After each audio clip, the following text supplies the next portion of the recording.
Pour un temps un peu plus court. C'est enregistré. Comment ça va aller? Mylène chantant du Patrick Fiori. Oui. Comme un... Alors,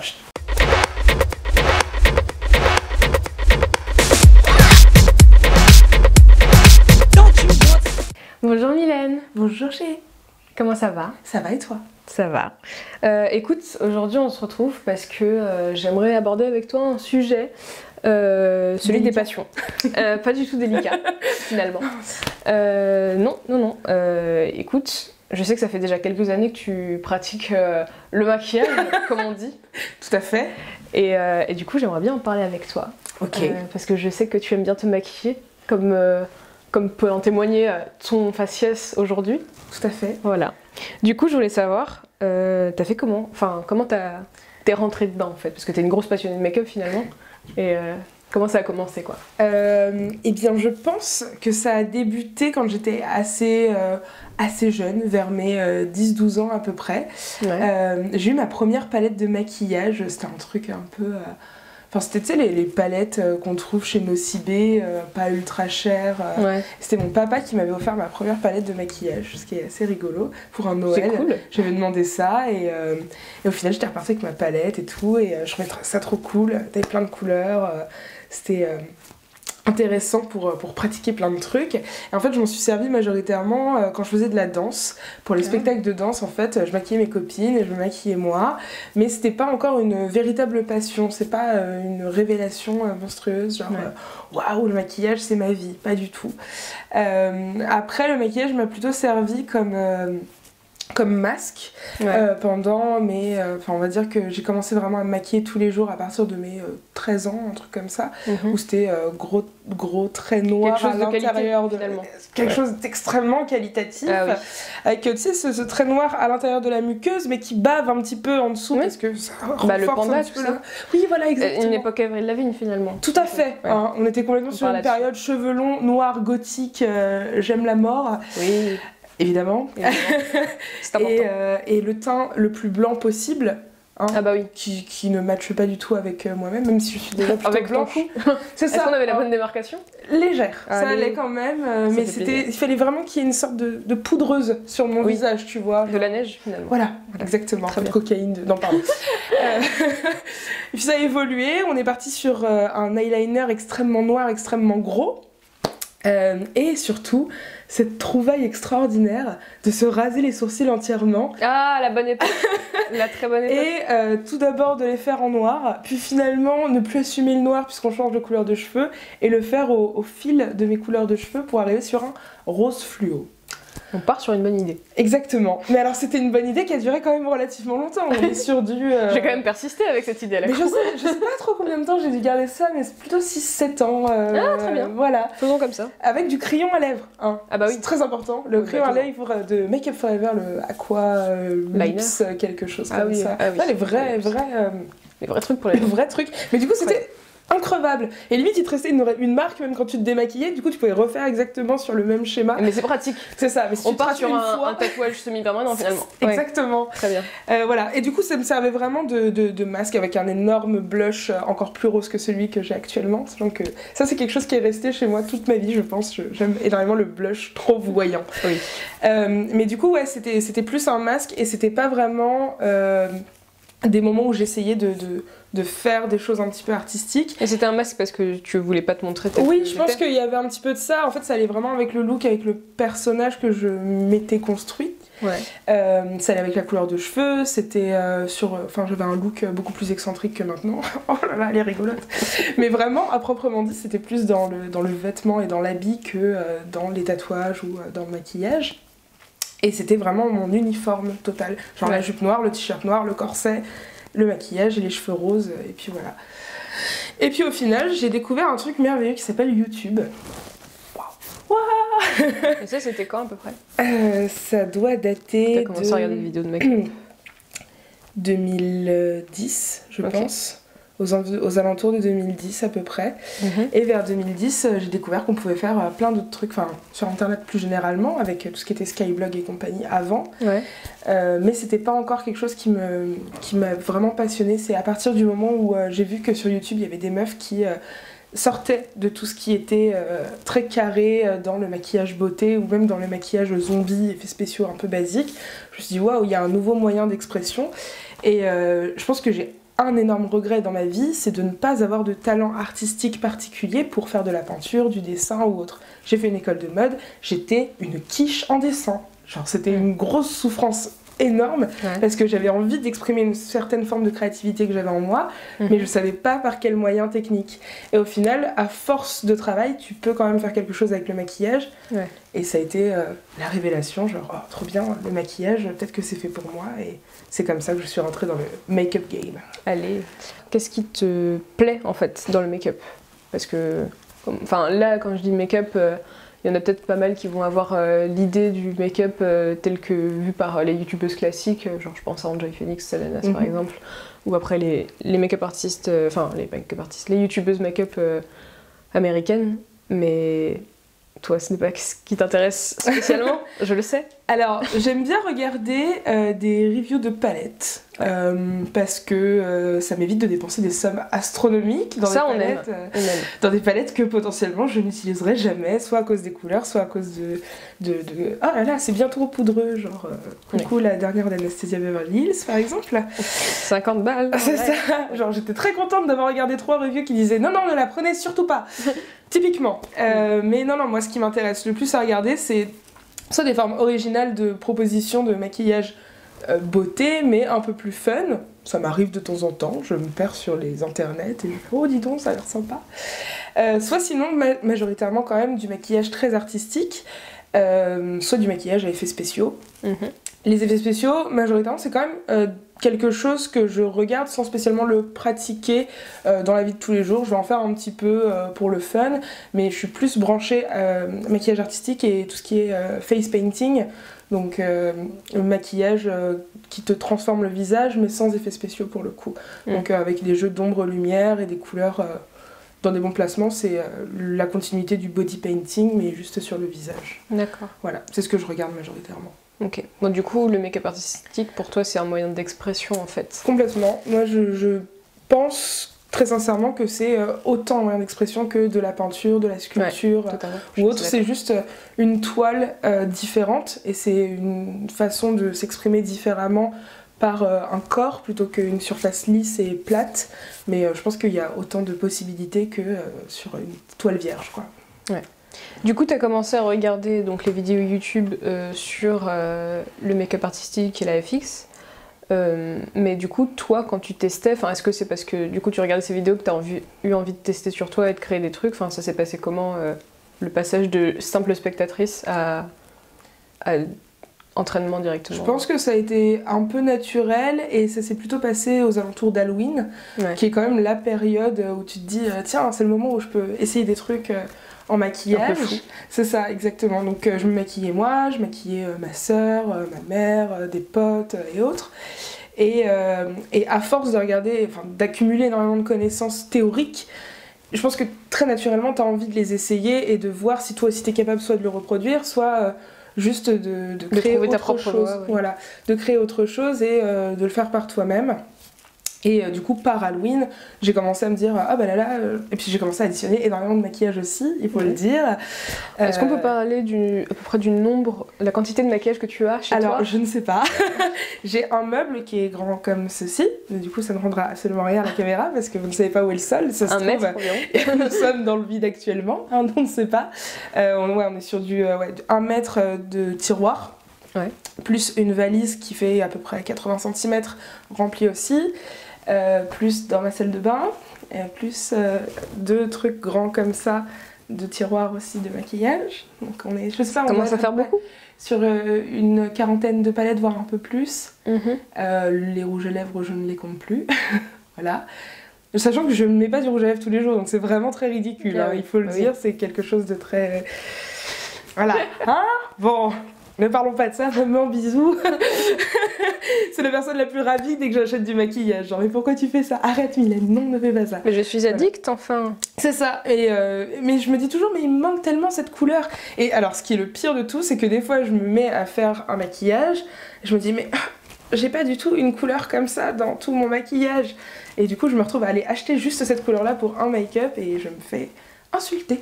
Voilà. Ouais, T'en avais pas besoin, t'avais tous les autres. Oui, c'est pas ma faute. Voilà. Donc, non, oui, donc j'ai commencé à additionner énormément de maquillage et du coup, t'as envie de tout tester quand t'en as beaucoup sous le nez. Et c'est là où tu commences à faire des expériences un peu intéressantes. Très bien. Et du coup, ça te prend combien de temps à peu près de faire un make-up artistique? Ça peut te prendre combien de temps? Alors, on part sur une base minimum de 1 heure, jusqu'à 3h30 à peu près. Ah oui. Effectivement. Voilà. Il faut s'accrocher. Pour des choses très... Alors, il faut savoir que je prends énormément de temps aussi, hein, c'est 3h30 parce que il n'y a pas de caméra qui me filme. Je suis toute seule dans mon salon ou dans ma chambre. Avec mon miroir, ma musique, et puis c'est un plaisir de faire du maquillage, c'est pas... Et puis c'est un processus créatif aussi. Il y a autant de techniques que de création, et ça fait... moi ça me fait du bien de me maquiller, j'aime bien faire ça, c'est quelque chose qui me transporte un peu dans une sphère artistique, plutôt culturelle, dans une sphère artistique, et je me dis, je suis dans ma bulle, et je prends mon temps, et je kiffe, quoi. Mais ouais, je pense que le plus gros maquillage, ça a dû être 3h30, un truc comme ça. Voilà. Mais quand j'ai une caméra qui me filme, je mets moins de temps, bizarrement. Parce que je sais, derrière, le montage, les rushs, tout ça, je les connais, les problématiques derrière. Oui, parce que ce qu'on n'a pas dit, c'est que toi, t'es en études de cinéma. De cinéma, tout à fait. Donc tu connais un peu ces problématiques. Je connais les bails.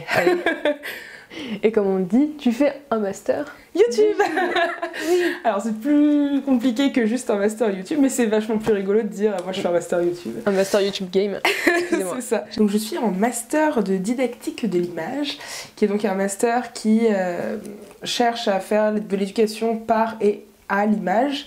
L'idée donc c'est de choisir des publics plus ou moins âgés, de se focaliser sur eux et de choisir soit un média, soit un type d'image qu'on leur inculque. Majoritairement, les étudiants de mon master travaillent sur le cinéma, donc soit avec des adolescents, soit des enfants.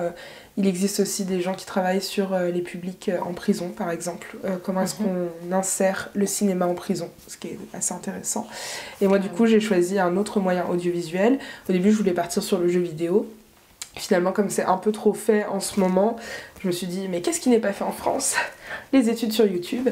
Et donc du coup, je travaille sur l'éducation par et à YouTube auprès des adolescents et préadolescents dans les collèges et lycées. Donc comment est-ce qu'on peut rentrer YouTube comme outil pédagogique dans ces établissements-là, auprès des jeunes. Voilà. Pour en revenir au make-up, je voulais aussi savoir si tu avais des inspirations, enfin genre les grands noms pour toi du make-up. Du coup, alors, je suis pas une grosse addict à des maquilleurs, des grands maquilleurs plus que des gens qui travaillent sur YouTube en fait. J'ai pas de grosses inspirations en grand nom du maquillage parce que c'est pas une culture que j'ai et je pense très sincèrement que c'est pas une culture facile à avoir si tu n'as pas fait des études de maquillage. On va pas te faire l'histoire du maquillage. C'est pas quelque chose d'accessible, je trouve. Là où c'est beaucoup plus accessible sur YouTube, et même si c'est des gens qui sont pas maquilleurs à la base, il y a quand même quelque chose... il y a des talents de fous sur YouTube, vraiment, tu peux en trouver des fous. Alors moi j'aime majoritairement des youtubeurs des youtubeuses plutôt non francophones, parce que il y a une vraie liberté dans l'action et dans l'art qu'on trouve pas spécialement en France. Il y en a quelques-unes qui arrivent un peu à se démarquer. Je pense notamment à Mona Purple Pony qui est qui a son style, et ce qui est très intéressant, c'est que c'est son style en dessin autant que son style en maquillage. Il y a une continuité dans son Tout à fait. Son style. Et c'est une personne que je trouve assez exceptionnelle d'un point de vue artistique en tout cas.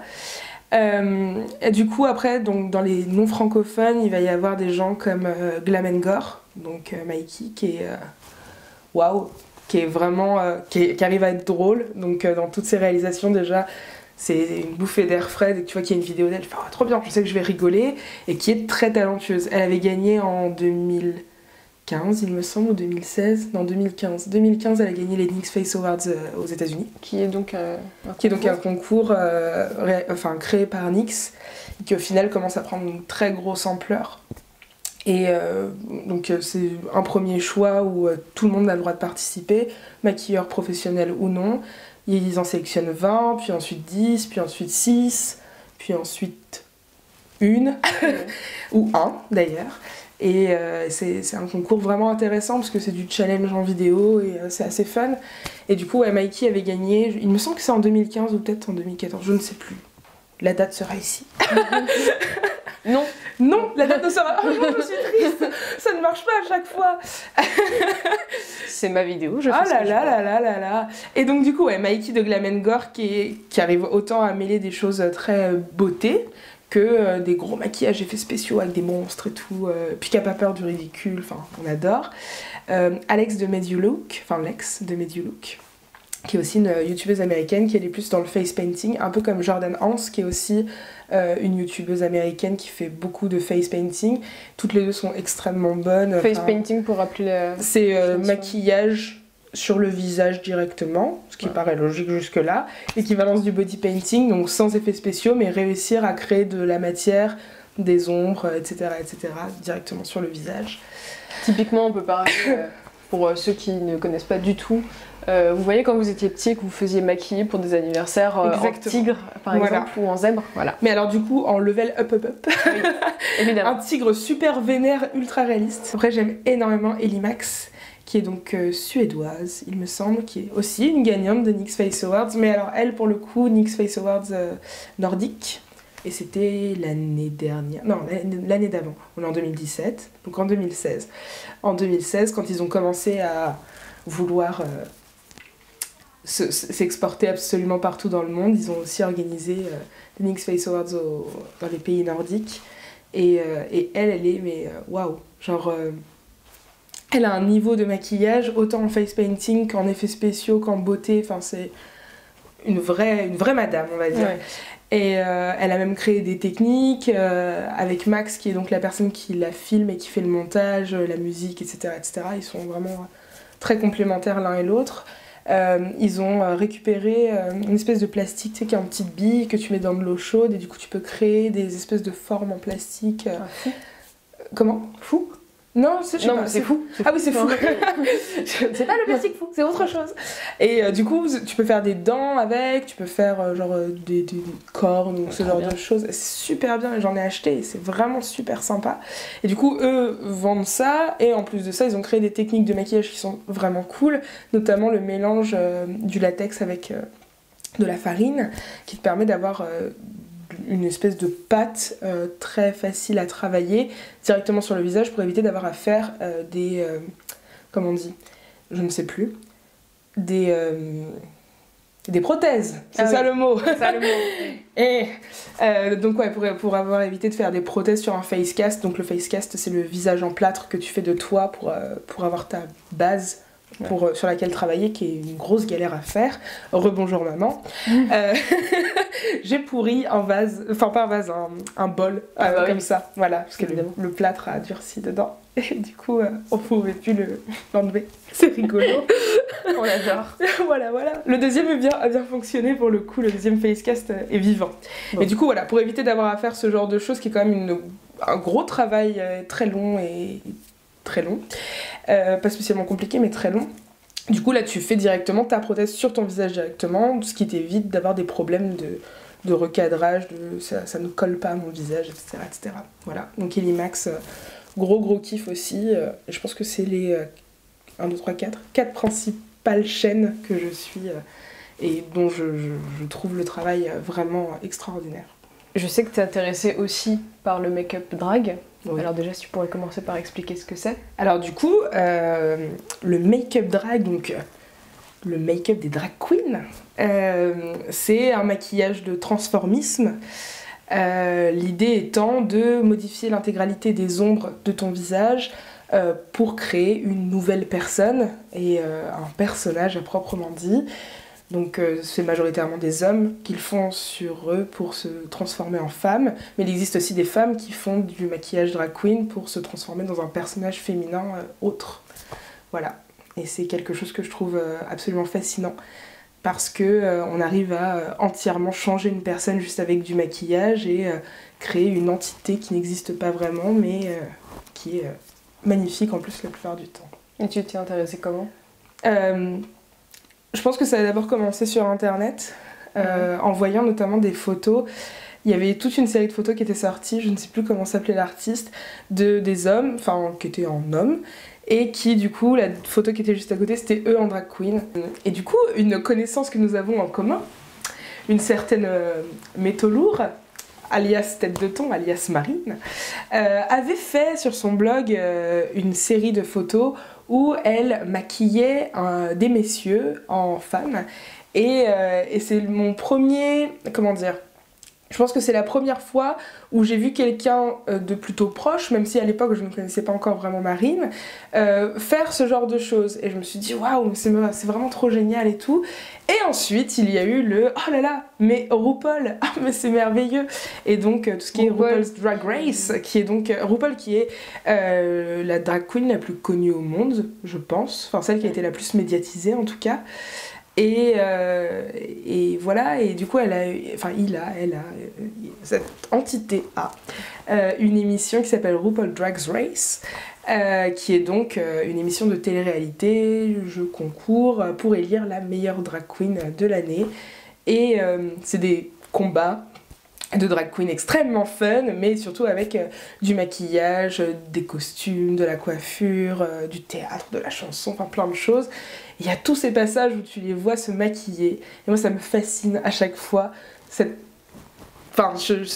talent en fait, vraiment fou, tu les vois faire énormément de choses, et ce qui est très intéressant c'est que autant c'est se modifier pour avoir quelque chose de beauté, et ressembler à une femme belle on va dire, mais il y a aussi des drag queens qui travaillent sur créer un personnage entièrement, je pense notamment à Sacha Velour, qui n'a pas une prétention à être une très belle femme, mais qui a des propositions artistiques fortes et qui se rapproche énormément de la peinture, de la sculpture et tout, et qui essaye de faire des maquillages qui sont un peu en rapport avec ça, et même des tenues qui sont en rapport avec ça. Il y en a beaucoup qui travaillent sur ça. Trixie Mattel aussi ne cherche pas à ressembler à une femme, mais enfin une femme comme on l'entend normalement, mais plutôt à une poupée Barbie, avec un maquillage énormissime, qui n'a pas trop de sens même, c'est trop on va dire. Très caricaturé. Exactement, mais qui donne un rendu absolument génial je trouve, et pareil pour Bianca Del Rio, qui elle pour le coup est plutôt sur l'humour, mais qui au final a pareil un maquillage, elle le décrit elle-même comme étant un maquillage de clown à proprement dit, et je trouve ça super cool de réussir à casser les codes du maquillage beauté pour en faire quelque chose de encore plus artistique. Donc là tu parles quand même d'influences qui sont surtout a priori aux États-Unis et dans les autres pays. Du coup j'aimerais savoir dans le paysage français pourquoi en fait c'est plus les États-Unis par exemple qui t'intéressent plutôt que la France? Je pense qu'il y a une ouverture d'esprit dans les autres pays qui est beaucoup plus importante qu'en France, et ça se ressent énormément dans les arts en général, et notamment au niveau du maquillage. En France, quand tu regardes le paysage, je repense YouTube parce que c'est des formations professionnelles je pense, mais quand tu regardes le paysage YouTube français, il n'y a pas ou peu de youtubeuses qui proposent des choses artistiques, des choses qui sortent un petit peu de l'ordinaire, et surtout des choses qui sortent de « Ah, je vais faire un maquillage pour Halloween qui soit un peu artistique ou FX ». Donc oui, quasiment toutes sur leur chaîne, et même la plus connue comme Enjoy Phoenix fait une fois par an au moment d'Halloween un maquillage qui sorte un peu de l'ordinaire. Je mets des guillemets, sachant que il y a 2 ans, il me semble, elle proposait un maquillage d'Harley Quinn au moment où Suicide Squad sortait. Oui. Bon, est-ce qu'on est sur une réelle forme d'originalité? Je ne sais pas, je ne me prononcerai pas. Mais du coup, ouais, à part une fois par an pour Halloween, il n'existe pas ou peu de chaînes qui font ça tout le temps. Il y a Anaïs Marion qui fait plutôt du do-it-yourself en ce moment et qui a plutôt raison, parce que du coup elle se diversifie énormément, et je pense qu'il y a une grosse partie de maquillage qui est un peu des travaux manuels en fait. Oui, totalement. Enfin, si tu pars sur les FX, c'est évidemment sur du maquillage beauté, tu n'as pas besoin d'une spatule pour t'étaler ton smokey eye. Voilà. Mais ouais, non. Il y a donc Anaïs Marion, il y a Marion Caméléon aussi, et comme je te disais, qui pour moi n'a même pas le statut de française en fait, parce que j'ai l'impression que c'est une américaine, parce qu'elle a le style de maquillage américain, la façon de monter et de tourner américaine. Il y a même pas mal de posts d'elle qui sont en anglais. Du coup, j'oublie en fait qu'elle est française, tout simplement. Voilà, pardon. mais voilà, et du coup Mona. Mona Purple Pony. Voilà, Mona Purple Pony, dont j'ai déjà parlé précédemment, qui a vraiment une patte, un style. Après, d'ailleurs, qui avait fait récemment un maquillage sur son meilleur ami en drag queen. Oui. Comme quoi les choses se retrouvent. Et elle avait fait un maquillage drag queen sur elle-même aussi, dans son style habituel. Incroyable. Qui est magnifique, qui est waouh, j'adore. Mais voilà, et elle qui pour le coup fait pas des choses extrêmement différentes les unes des autres. Enfin, ça se ressent si tu as un peu l'œil, mais c'est vrai que pour quelqu'un qui s'y connaît pas trop en make-up, je pense que tu vois son style, tu dis ouais, c'est un peu toujours la même chose. Moi je trouve pas. Mais ça reste une vraie continuité, là où c'est très rare au final de trouver des make-up artistes qui sont dans une vraie continuité dans leur style, parce qu'ils changent énormément de personnages, mais tu retrouves pas spécialement leur patte. Ouais. Je trouve que Jordan Hans, ça se retrouve un petit peu aussi, dans sa façon de faire du face painting, ça se ressent, mais là c'est flagrant, quoi. C'est évident. C'est vraiment ça. Voilà, donc ouais, en France, c'est compliqué, et comme je te disais aussi, les youtubeuses ou du moins instagrammeuses qu'on trouve en France, c'est souvent des maquilleuses qui sont vraiment maquilleuses à la base, mais elles se mettent pas trop en valeur et elles se mettent pas trop en avant et elles ont moins un impact médiatique fort comme les autres. Comme si elles avaient un peu, pas honte, mais qu'elles se cachent un petit peu, genre... ce qui est bizarre parce qu'au final c'est elles qui devraient avoir le plus de légitimité dans l'action de le faire. Oui, bah oui, totalement. Et au final, pas du tout. Mais c'est assez rigolo. Faudrait leur demander. C'est ça. Pourquoi vous faites ça? Et du coup, le make-up a l'air d'occuper une place quand même importante dans ta vie et je voulais savoir pourquoi est-ce que tu n'envisages pas de... Est-ce que tu l'envisages peut-être à un moment donné dans ta vie d'en faire ton métier ou pas? Alors, du coup, non. En tout cas, c'est pas du tout, mais alors pas du tout prévu au programme. Il y a des moments dans la vie où il faut faire des choix. Oui. Voilà. Je savais que ma place était dans un milieu plutôt artistique, mais que c'était pas en tant qu'artiste. Parce que c'est pas quelque chose où je serais assez stable et j'ai besoin de stabilité dans mon milieu professionnel. Et de choses un peu carrées. Et sinon, je n'arrive pas à me contenir et c'est très compliqué. Et typiquement, le maquillage, ça aurait été très problématique parce que ça me ferait partir dans tous les sens et je n'aurais jamais gagné d'argent. C'est une certitude. J'ai besoin de gagner de l'argent pour vivre, aussi fou que cela puisse paraître. Donc non. Et ça me permet en plus de garder une de mes passions comme étant une vraie passion et un hobby et pas spécialement quelque chose de professionnalisant. Parce qu'au final, avec le cinéma, c'était quand même une grosse passion. Pas de réaliser des films et tout, mais vraiment d'analyser des films, c'est quelque chose qui me passionne énormément. Avec une licence de cinéma, tu perds ton regard de passionné et tu gagnes en analyse. Hein, c'est génial, hein, c'est très intéressant, mais du coup tu perds complètement l'aspect t'as pas envie de perdre ça. Exactement, j'ai fait la même chose avec la musique. Donc le regard critique sur la musique, c'est voilà, donc ça fait une autre passion en moins comme ça là. Puis petit à petit, la mode, exactement la même chose. Oui, parce que t'as fait une école de la mode. Ça te fait trop de trucs, c'est n'importe quoi. Ouais. Insupportable. Oui, j'ai fait une école de mode comme je disais tout à l'heure et du coup j'ai aussi un regard critique sur les vêtements, sur la fabrication des vêtements, sur les styles, sur les défilés, etc., etc. Je suis un peu insupportable comme fille. Mais je suis une fille intéressée en fait, j'aime bien m'intéresser à tout. Et du coup j'aime bien avoir une sorte d'expertise sur les choses. Ce qui du coup est très problématique après, parce que quand tu veux regarder les choses de façon très naïve, c'est vachement compliqué. Et du coup le maquillage, c'est pour ça que j'ai voulu garder un œil plutôt amateur. Et rester sur ça, me passionner au maximum dessus, mais que ça reste vraiment une passion et un hobby plus que de la professionnalisation à proprement dit. Et voilà. Et puis je voulais un métier où j'étais sûre d'avoir du travail toute ma vie et pas devoir faire un job alimentaire juste parce que je trouvais pas de travail. Ouais. Voilà. Ouais. Donc du coup c'est vraiment ton moyen d'expression et c'est ton défouloir quoi finalement. Exactement, c'est un très bon défouloir, ça fonctionne très bien et des fois ça fait des trucs un peu moches puis des fois ça fait des trucs un peu jolis. Et dans ce cas-là, on est content. Exactement, c'est génial. Super. Et bah écoute, merci Mylène. Merci à toi. Et du coup on se dit à une prochaine, peut-être pour une autre vidéo. Abonne-toi. Allez, souscrivez un abonnement. Souscrivez un abonnement. Le plagiat. Oui.